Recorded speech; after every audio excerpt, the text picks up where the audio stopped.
As the days passed, John couldn't shake the feeling that something was changing inside him. Maya, despite her rough exterior, had become a part of his life in a way he never expected. The small acts of kindness he had shown her were slowly turning into something deeper. There was a bond between them now, one that neither of them had asked for, but both of them felt. Maya had been quiet, her eyes often lost in thought as she looked out across the plains from the cabin. It was as though she was always calculating, always searching for something. John had seen that look before in the eyes of men who had been on the run, or men who had something to hide. But Maya wasn't like that. She was different. One evening, after they had finished their meal, John sat on the porch, staring into the dying embers of the fire. The air was cool, the wind just barely rustling the leaves. He had gotten used to the silence between them, but tonight it felt heavier than usual. "Why don't you tell me about your people?" he asked, his voice low, breaking the quiet. Maya looked up from the ground, her eyes meeting his. For a moment, she seemed to hesitate, as if the question had caught her off guard. Then, she took a deep breath and leaned back against the cabin wall. "What do you want to know?" she asked. John thought about it for a moment. He had asked out of genuine curiosity, but now that the question was out there, he wasn't sure what to expect. "Everything," he said simply. "I don't know much about the Apache, just what the stories tell us." Maya nodded, her expression unreadable. "Stories are just that, stories," she said, her voice quiet. "The truth is something else entirely." She paused for a long moment before continuing, her eyes distant. "The Apache are not just warriors. We are people of the land. We know its rhythms, its songs. We understand its language." Her words hung in the air between them, and John found himself drawn into her story. It was a side of Maya he had never seen before, the soft, vulnerable side that spoke of her roots, her heritage. "I was born into a world where survival was the only option," she continued, her voice steady now. "We lived by the seasons, by the land.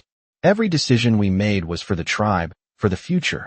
She sighed, her shoulders sagging slightly, as if the weight of those words had brought back memories she had tried to bury. "But it wasn't always like that. We had peace once. A long time ago. Before the settlers came. Before everything changed." Maya's words hung in the air, and for a moment, John didn't know what to say. He had heard the stories, the ones his father had told him, the ones his friends had repeated, all about the Apache being savages, raiding the land and killing anyone who stood in their way. But here, in front of him, was Maya, a living, breathing person who had lived through it all. She wasn't a story. She wasn't a myth. She was real. John took a deep breath, his thoughts racing. "I never understood," he said slowly, "why there's always this divide between us. The way we see each other. I never wanted to be part of that, but I don't know how to fix it." Maya looked at him, her gaze softening. "It's not about fixing it," she said quietly. "It's about understanding it. We were never meant to be enemies. We were just born in different worlds. But maybe there's a way for those worlds to come together." John felt a knot form in his chest. He didn't know if he could ever truly understand what Maya had gone through, what her people had suffered. But as he looked into her eyes, he felt a stirring of hope. Hope that perhaps, just perhaps, he could try. They were interrupted by a soft sound from the direction of the woods, a rustle in the trees. John stood up quickly, his instincts kicking in. He reached for his rifle, but Maya was already on her feet. "It's just the wind," she said, but there was a caution in her voice. John didn't lower his rifle. He knew better than to trust the stillness of the night. "Stay inside," he told her, his tone firm. Maya didn't argue. She stepped back into the cabin, her eyes still fixed on him. John scanned the horizon, his grip tight on his rifle. The wind had picked up, and the trees were swaying in the distance, but he couldn't shake the feeling that something was off. For a moment, the world seemed to hold its breath. Then, in the distance, he saw them. Figures moving silently through the trees. A group of riders, their silhouettes barely visible against the darkening sky. John's heart raced. They were coming. Maya had been right about the wind. It wasn't just the wind. Someone was out there. And they weren't alone. The riders moved like shadows through the trees, their horses' hooves barely making a sound as they approached. John stood frozen for a moment, his heart pounding in his chest. His rifle was still in his hands, but his mind was racing. Who were they? What did they want? The figures were getting closer, and John could see their faces now, hardened, determined, but not immediately threatening. They were native Apache.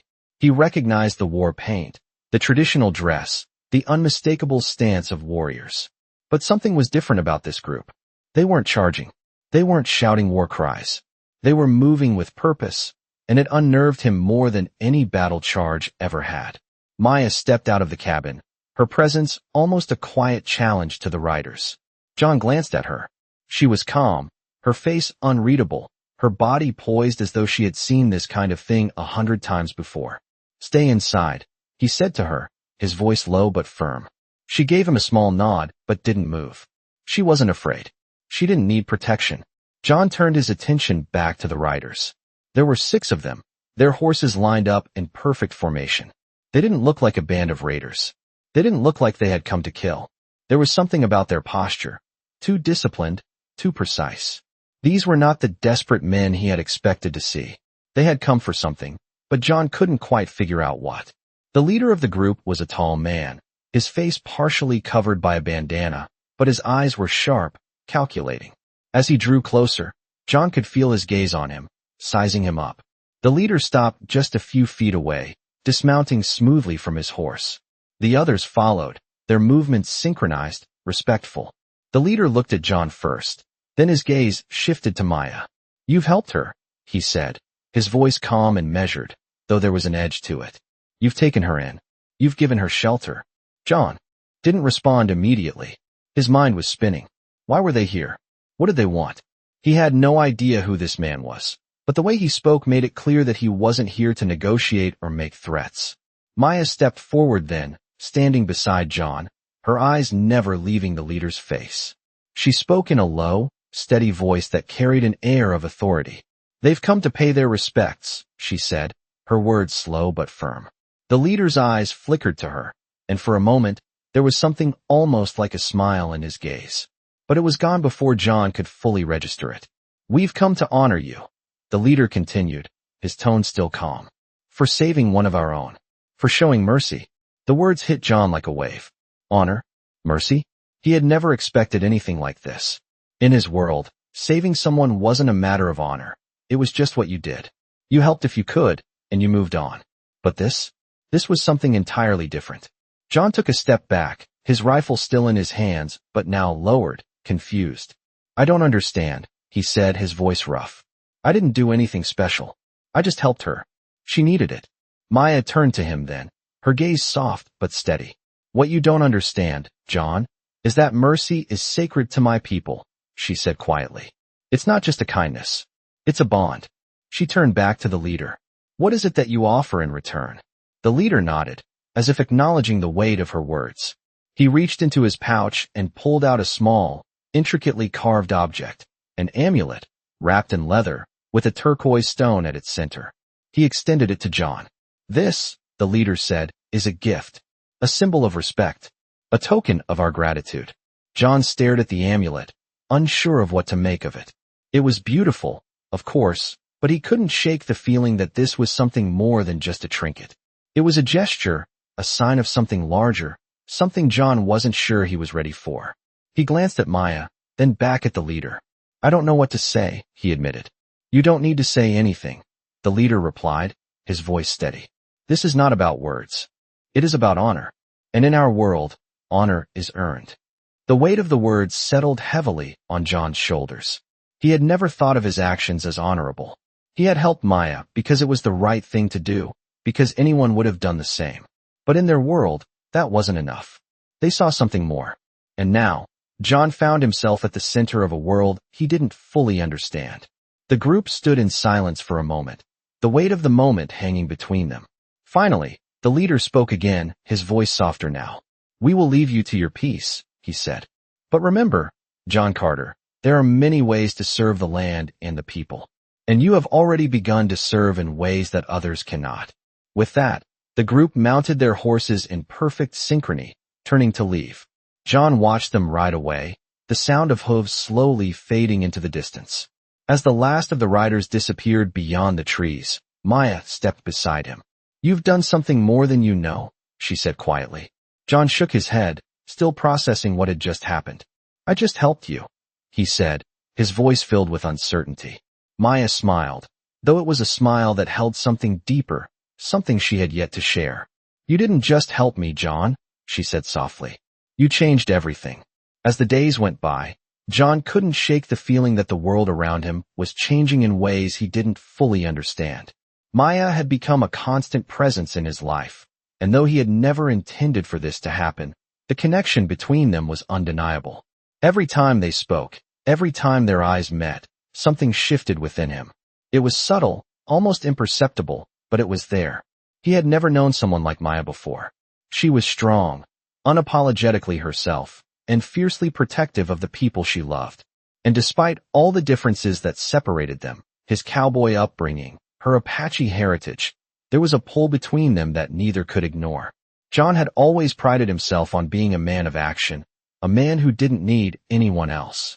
He had built his life on his own terms, relying on no one but himself. But now, with Maya in his life, he found himself questioning that very notion.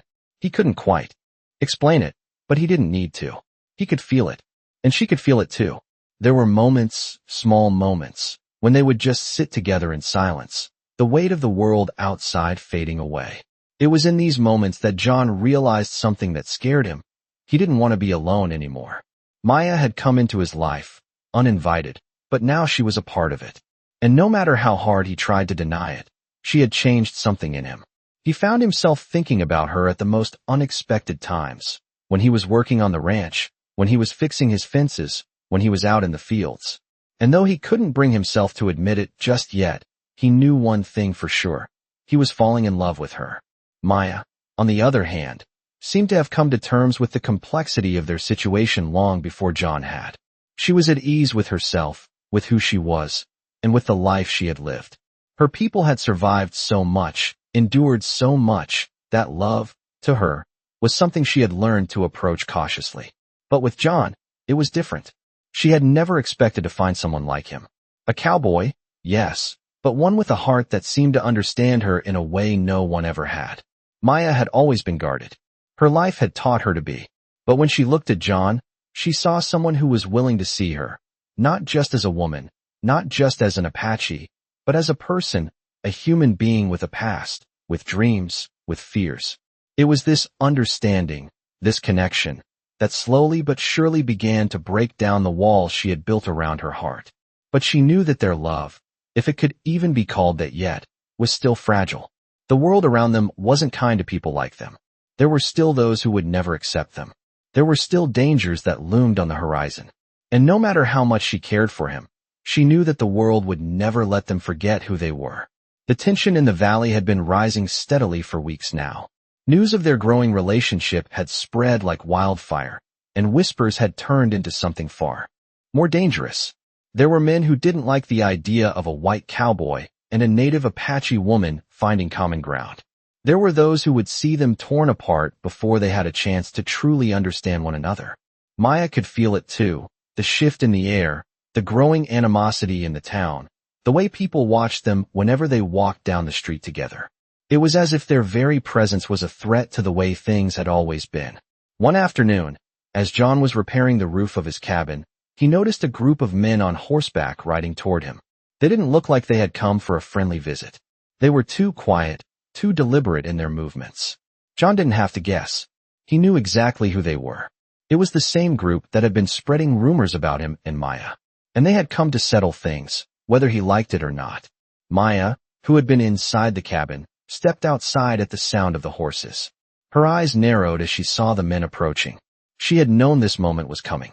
She had known they wouldn't let her and John be. "Stay inside," John said, his voice firm.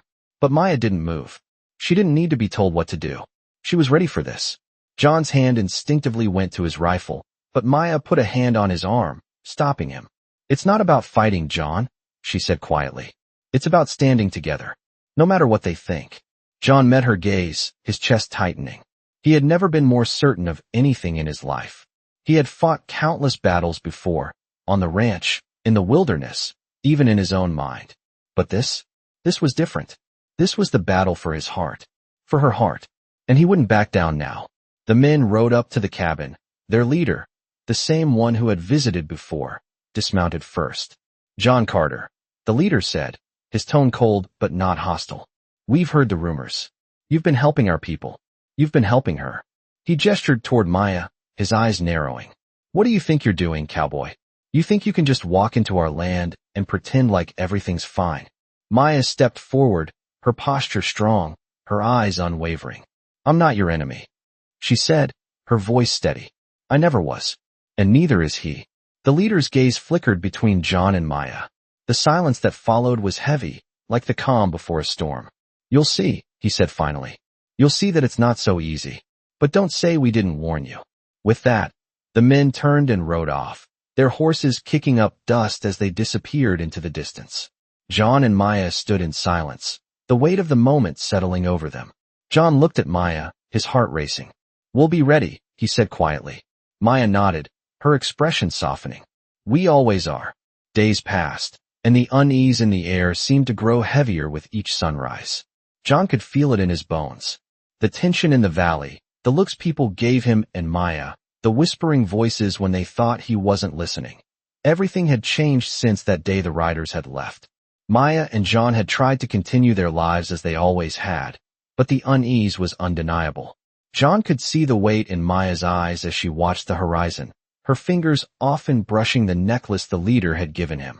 It was clear she understood the significance of that day more than he did.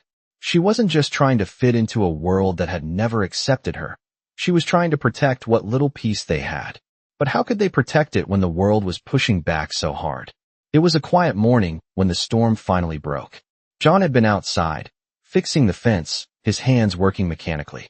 He had always found solace in the rhythm of the work, but today, even that couldn't calm his mind. He wiped his brow, the sun high in the sky, casting long shadows. The sound of horses' hooves reached his ears, and he knew. He didn't need to turn around to see who it was. The riders had returned. They moved slowly, deliberately, their horses' steps measured and sure. John's grip tightened on his tools. Maya had come outside too, her gaze sharp, scanning the riders as they approached. She didn't flinch, didn't look away. Her strength was in the way she faced the world, no matter how hard it pushed against her. John met her eyes, and for a moment, he saw the quiet resolve there. She wasn't afraid, not in the way he had expected. This wasn't about fear anymore. It was about survival. The leader of the group, the same man who had spoken with such calm before, dismounted first. His eyes locked onto Maya for just a moment before he shifted his attention to John.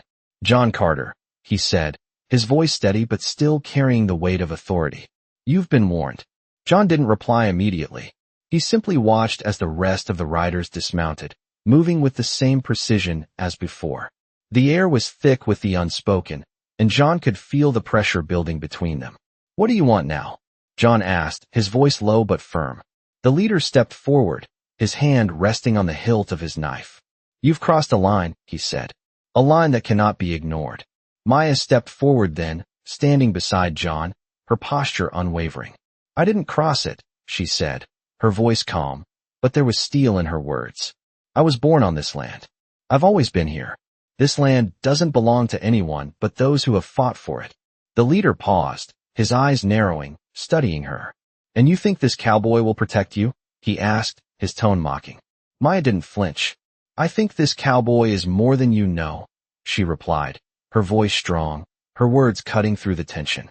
The leader stood silent for a long moment, and in that silence, John could feel the shift. The riders weren't here for a fight. They weren't here to take what was his or Maya's. They were here to test something. To test him. I don't want trouble, John said finally, his voice firm but quiet. I just want to live my life with her.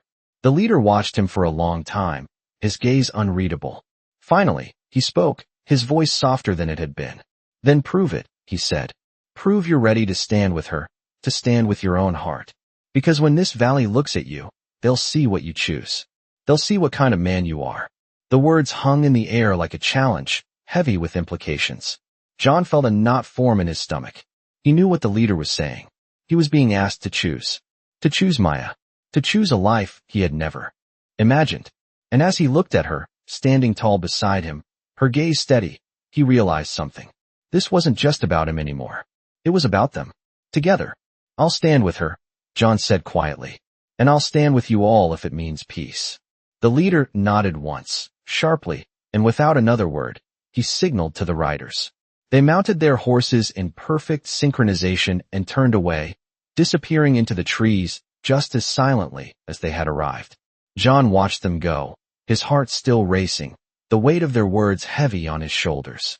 Maya stood beside him, her hand resting lightly on his arm. "You did the right thing," she said softly. John nodded, but there was no relief in the gesture. He knew the battle wasn't over. It had only just begun. The days after the riders left were quieter, but the peace was uneasy.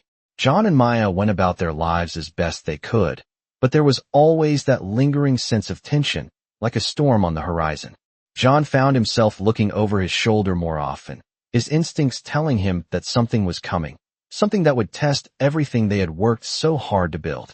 Maya seemed to sense it too.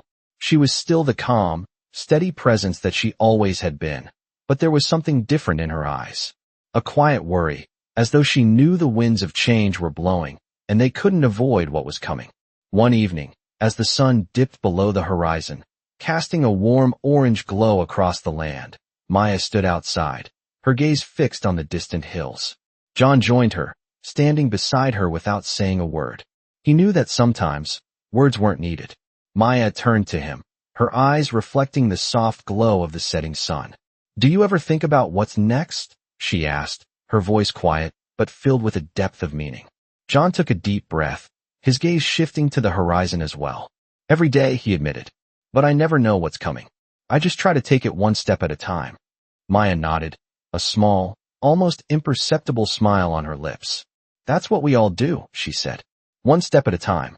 They stood in silence for a moment longer, the weight of the world pressing down on them both. John didn't know what the future held, but he knew one thing for sure. He wasn't facing it alone. Not anymore. The next few days were filled with little more than the usual routines. John worked on the ranch, repairing fences and tending to the land, while Maya spent her days helping him, her presence a constant reminder of the strength she carried within. But even as the days passed in relative peace, there was always that feeling that something was about to shift. And then, one morning, the shift came. It was early, the sun barely peeking over the hills, when the sound of hooves reached John's ears. At first, he thought it was just the usual morning chill, the kind of quiet that came with the first light of day. But as the sound grew louder, he realized it was something else. Someone was coming. Maya, who had been standing by the cabin door, turned her head slightly at the sound. Her eyes met John's, and for a moment, they both knew. This wasn't just a visitor. It was a warning. John quickly made his way to the barn, where he kept his rifle. Maya followed him, her movements smooth and deliberate. "We've been waiting for this," she said, her voice steady but filled with a hint of something else. "It's time." John nodded, the weight of her words settling over him. He had known, deep down, that this moment was coming. But that didn't make it any easier. The riders appeared on the horizon, their figures silhouetted against the rising sun. They weren't alone this time. There were more of them, too many for John to count from this distance. They rode in tight formation, their horses moving with the same discipline John had seen before. But now, there was a different energy in the air. This wasn't a visit of honor. This was something else. As they drew closer, John's heart began to race. Maya stepped forward, her face calm, but there was a flicker of something in her eyes. She knew what this meant. "It's time to stand," she said, her voice low but firm. John didn't hesitate. He stood tall, rifle in hand, and watched as the riders approached. They were coming for him, for them. And this time, there would be no turning back. The riders drew closer, and the weight of the moment settled heavily on John's chest. There were at least a dozen of them now, their horses moving in synchronized steps as they approached the ranch. John gripped his rifle tighter, his heart pounding in his chest. He could feel the tension in the air, thick and electric, as if the world itself was holding its breath. Maya stood beside him, her expression unreadable, but there was a quiet strength in her gaze. She was ready. They had prepared for this. John had always been a man who believed in actions, in doing what needed to be done. But standing there, facing the unknown, he realized that this was different. This wasn't just about defending his land or his life. This was about standing for something more. This was about standing for Maya, for what she represented, and for the future they could build together. As the riders neared, The leader of the group rode ahead, his horse cutting through the dust like a dark shadow. John's hand twitched toward the rifle at his side, but Maya put a hand on his arm, stopping him. "No," she said softly, her voice calm but firm. "Let them come. Let them speak." John looked at her, unsure of what to expect. But Maya's eyes were steady, filled with something he couldn't quite name. Confidence, maybe, or trust. Trust in herself, trust in him. And in that moment, he realized that no matter what happened, they would face it together. The leader stopped in front of them, his horse standing still as the rest of the riders gathered behind him. His eyes flickered briefly to Maya, then back to John. "You've made a mistake," the leader said, his voice low but carrying the weight of someone used to being obeyed. "This land is not yours to claim. You've taken something that doesn't belong to you." John's heart raced, but he stood his ground. "I'm not here to take anything from anyone," he said, his voice steady. "I'm here to live, to make a life with her." He gestured toward Maya, his eyes meeting the leader's. "And I'll protect that life, whatever it takes." The leader studied him for a long moment, his eyes narrowing as if weighing John's words. "You think you can just waltz in here and claim a place that's not yours?" he asked, his tone filled with contempt. "You think your actions don't have consequences?" "I'm not asking for permission," John replied, his voice unwavering. "I'm not asking for anything except to be left in peace." The leader didn't speak for a long time, the silence between them stretching like a taut rope ready to snap. Finally, he nodded once, a small, almost imperceptible movement. "Then you've made your choice," he said, his voice heavy with finality. "But remember, there's no going back. Not now." With that, the leader turned his horse, and the riders followed in silence, their departure as quiet as their arrival. John stood still, watching them disappear into the distance, his heart still pounding in his chest. He hadn't expected it to be this easy, but something about the leader's words stuck with him. No going back. It was true. There was no going back for him. No matter what happened next, he had crossed a line, and there was no turning around. Maya stood beside him, her hand resting lightly on his arm. "You did the right thing," she said, her voice calm, almost soothing. John nodded, though the words didn't feel like enough. He had made his choice, but the weight of it was still settling in. There was no turning back. But for the first time in his life, he didn't think he wanted to. The days that followed felt like a quiet tension stretching across the landscape, unspoken and heavy. John went about his work on the ranch, tending to the cattle, fixing fences, doing the things that kept his hands busy, his mind distracted. But every glance he stole at the horizon, every crackle of the wind through the trees, told him something was coming. Maya was ever present, her strength, her silence, and her wisdom grounding him. She never spoke much of the confrontation with the riders, but John could tell it lingered in her thoughts. They both knew the danger wasn't over. It was only just beginning. Late one afternoon, when the sun began to dip low and the sky turned a deep orange, John was on the porch, taking a moment to rest. Maya appeared beside him, her presence steady and comforting. She didn't speak at first, but John could feel the weight of her gaze, as if she was waiting for him to say something. Finally, he turned to her, his expression serious. "I can feel it," he said, his voice low. "There's more coming, Maya. I don't know what, but something's not right." Maya nodded, her eyes thoughtful. "You're right," she said quietly. "It's not over." She paused, her gaze shifting to the land around them. "But we will face it together." John let out a slow breath, looking out at the fields before him. "I never wanted this. I never wanted to drag you into this mess. But now it's all I can think about." Maya turned to him then, her face softening. "You didn't drag me anywhere," she said, her voice steady and reassuring. "I chose this. I chose you." Her words were simple, but they held so much weight. They weren't just about the present. They weren't just about the conflict between the settlers and the Apache. They were about something much deeper, something more lasting. John didn't know what to say to that. He didn't need to say anything. The truth was in the way they stood together, the way their lives had intertwined. And for the first time in a long while, John realized that he wasn't afraid of what might come. He was afraid of losing what he had with her. The next morning, a knock came at the door. John was already up, tending to the horses, when he heard it. A light, steady knock, too polite, too calm. He frowned, his hand instinctively going to the rifle hanging by the door. Maya was inside, but she didn't move to answer it. Instead, She looked at him, her expression unreadable. John stepped forward, the soft creak of the door breaking the silence. He opened it cautiously, ready for whatever waited on the other side. What he didn't expect was the man standing before him. A tall figure, wearing a dark hat and long coat, his face partially obscured by the shadows. He was alone, but the weight of his presence suggested otherwise. "John Carter," the man said, his voice low, but not unfriendly. "I've come to speak with you." John said nothing for a moment, studying the man closely. There was something about him that felt different from the others, the leader of the riders, the men who had confronted him days before. This man wasn't here to threaten or to challenge. There was no malice in his tone, only a quiet urgency. "What do you want?" John asked, his voice firm. The man looked at him with steady eyes. "I've come to offer you a choice," he said. "A choice you didn't think you had." John's brow furrowed. "What kind of choice?" The man stepped closer, lowering his voice as if to keep the conversation between them. "There are others who do not share the same respect for you as we do," he said. "There are others who would see this land torn apart. But there are also those who see what you've done, who see the truth in your actions." John felt his chest tighten. He didn't know what this man was talking about, but something in his voice made him wary. "And what does that mean for me?" he asked, his tone guarded.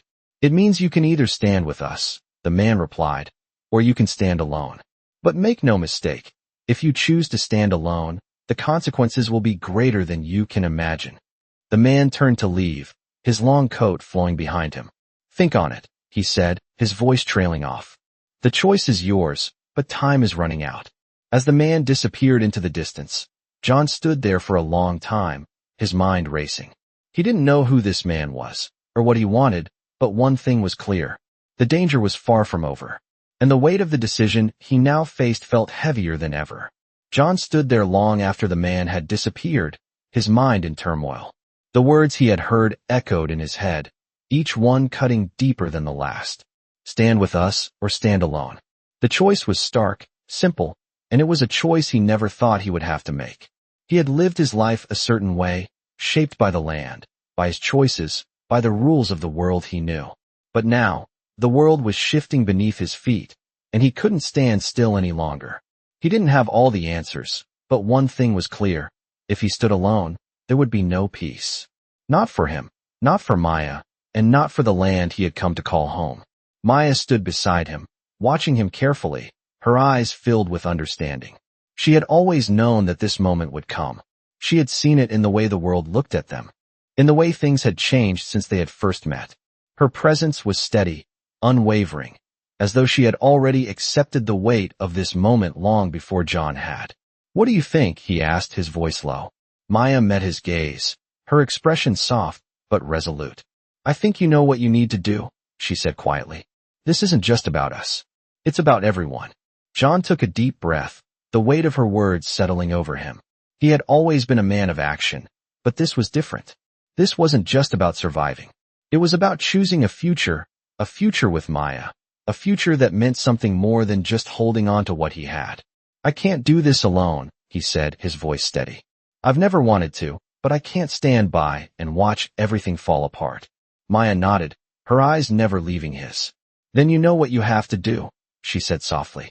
The decision felt heavy, but as John looked at her, something inside him shifted. He wasn't afraid anymore. He wasn't afraid of the future, of what might come. He was afraid of losing her, of letting fear control his life. And he wasn't about to let that happen. The next morning, John made his decision. He would stand with them, with the riders, with the people who had come to offer him a choice. He would stand for Maya, for the land, for a future that was still uncertain but worth fighting for. He knew the road ahead wouldn't be easy. There would be challenges, obstacles, and people who wouldn't understand. But he also knew that he couldn't go back to the way things were.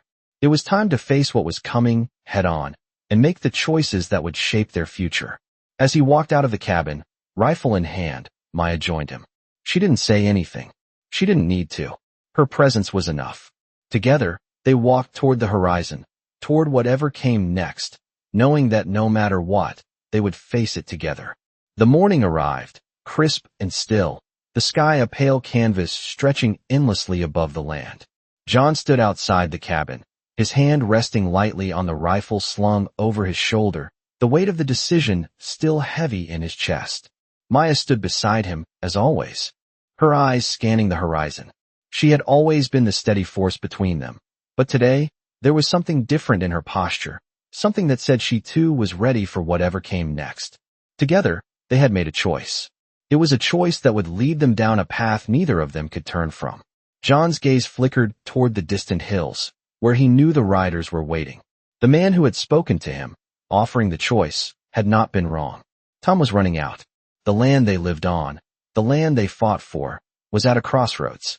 He could feel the pressure building in the air, a tension that had nothing to do with the weather but everything to do with the choices they had all made. "Are you ready?"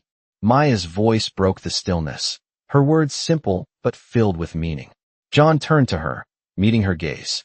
"I've never been more ready," he said, his voice steady. It was the truth, even if he hadn't fully realized it until now. In all his life, he had never known a woman like Maya. She was a warrior, a protector, someone who had survived in a world that had never made it easy for her. And now, she was the one who had shown him that there was more to life than survival. There was love, and there was something worth fighting for. Together, they would face whatever came next. John could feel his heart racing, but it wasn't fear that drove him. It was the certainty that he wasn't walking this path alone. "We'll face it together," Maya said, as though she had read his thoughts. Her words were not just reassurance. They were a promise.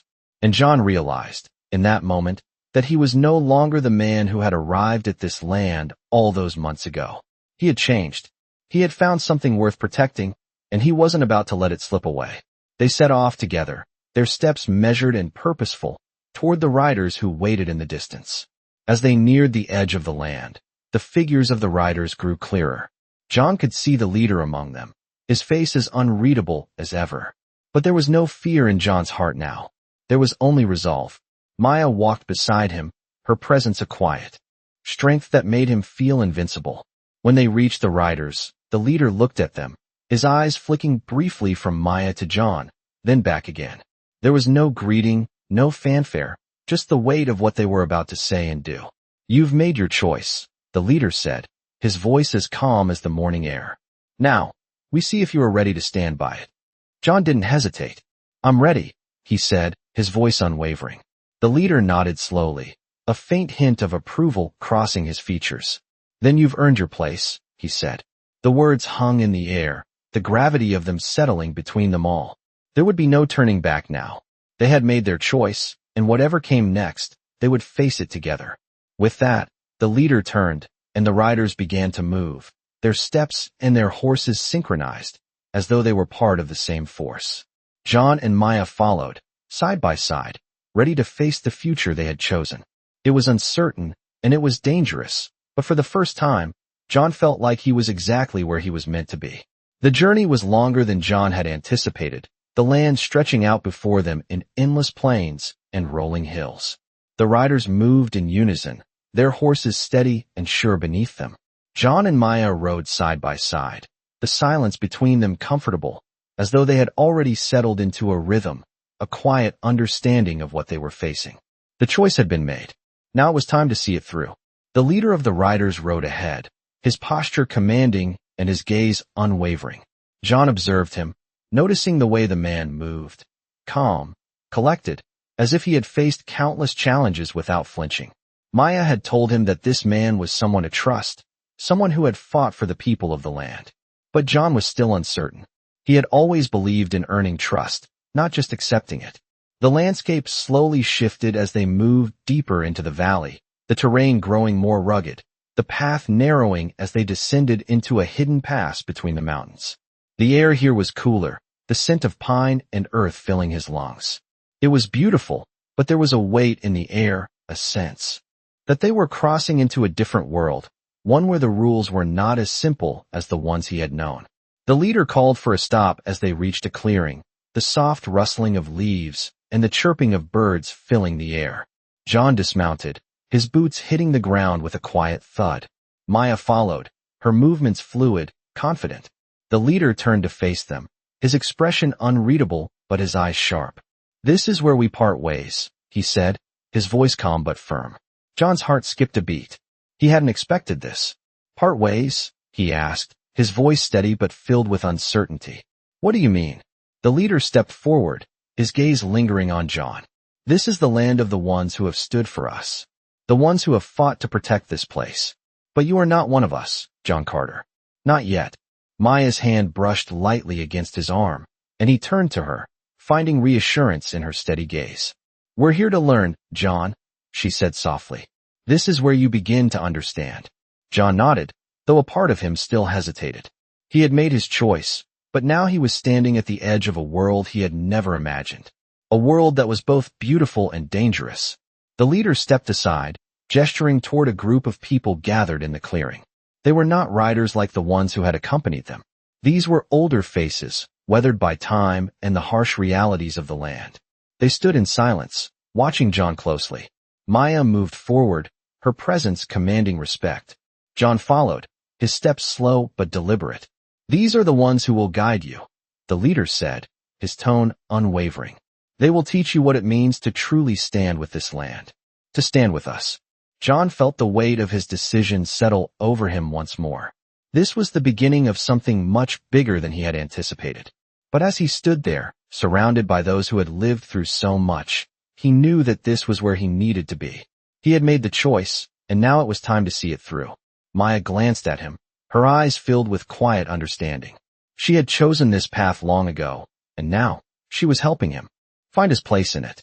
As the group gathered around, their voices low and steady, John realized that he was no longer just a man standing on the sidelines.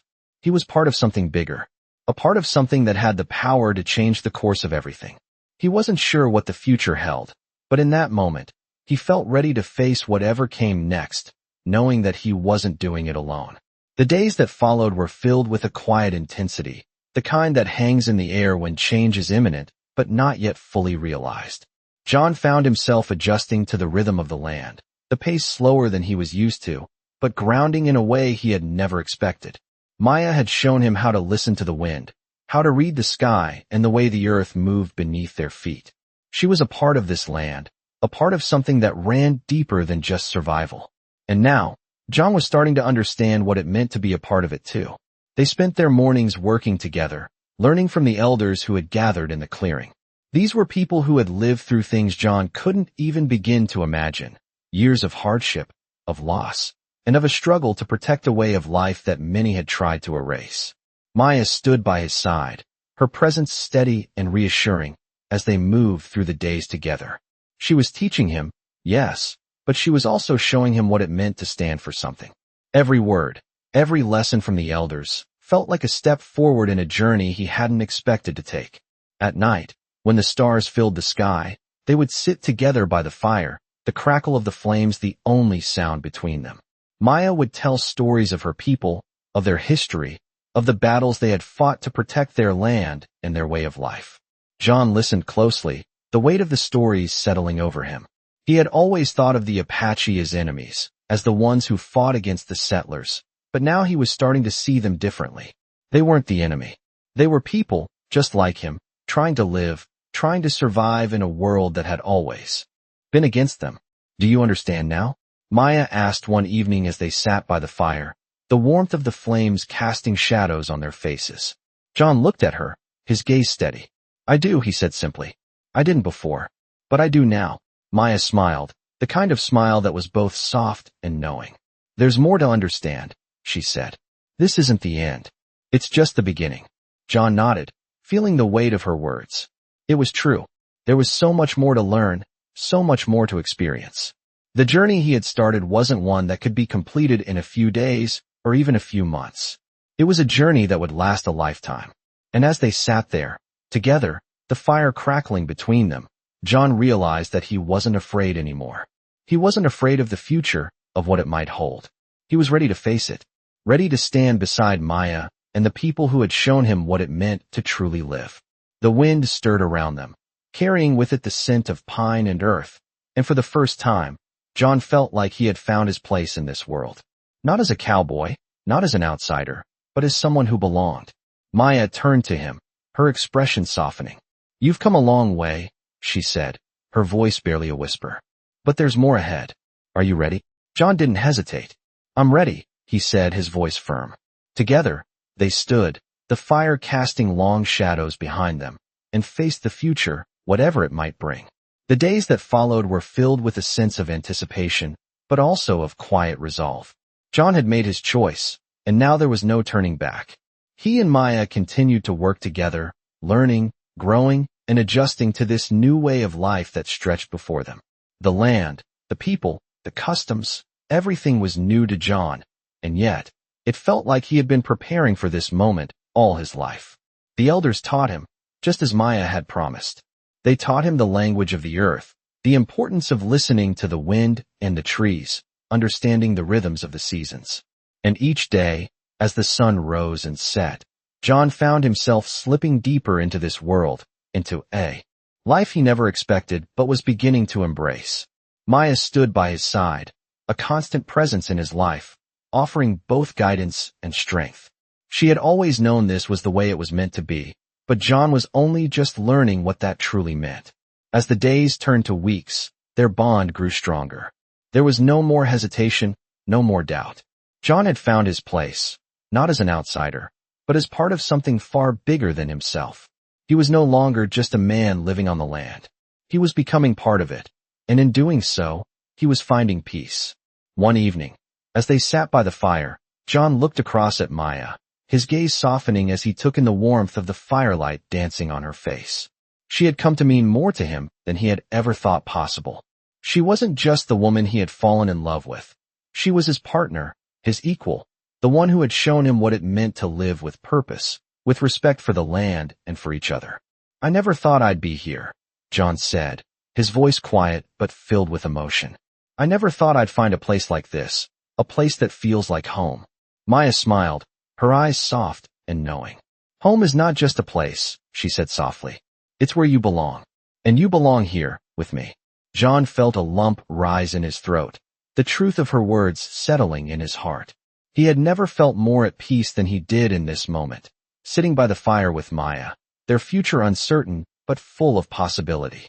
"I don't know what the future holds," John admitted, "but I know I want to face it with you, no matter what."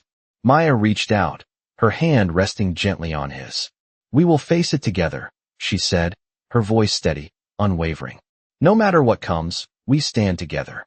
The fire crackled between them, the warmth filling the space as the night stretched on. In that quiet moment, John knew that they had made it through the hardest part.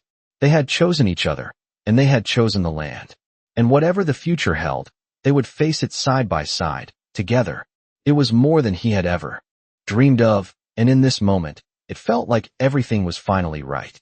The world was wide and unknown, but with Maya by his side, John was ready for whatever came next.